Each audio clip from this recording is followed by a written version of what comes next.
And our program guest here in the studio this morning is the Shadow Treasurer, Joe Hockey. First, we'll see what the Sunday papers are reporting around the country, and Nikki Sava, the big announcement yesterday. They've been calling it the Malaysian swap, the Malaysian solution. Give us the details.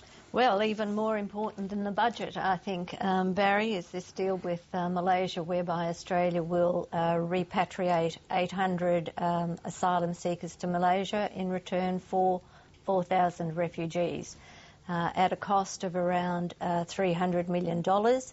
And while that's a kind of a temporary breakthrough, I think, for the Prime Minister in what has been an incredibly difficult problem for her, I think the price tag on her pride today is $300 million. What do you make of it? What do you think of the initiative?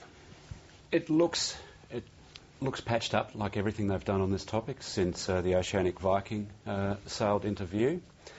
But the thing, if the government can think this thing through properly, the thing that Australia hasn't been able to get right since 2001 is that we're the country everyone wants to come to.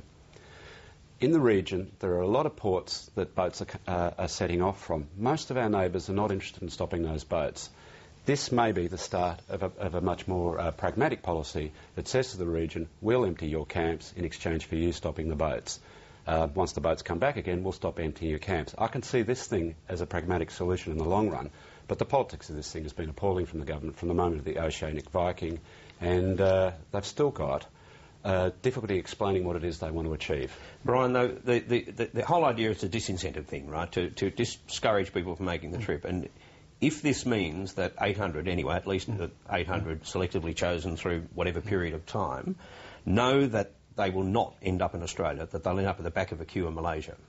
Would that make any difference? Oh, you'd think it would. I mean, after all, this is the Asian-Pacific solution now. The Pacific solution did reduce the number of boats, but I think the thing that's interesting about this is that we're saying in return we will take more people who've already been judged to be refugees. Apparently most of them are going to be from Burma.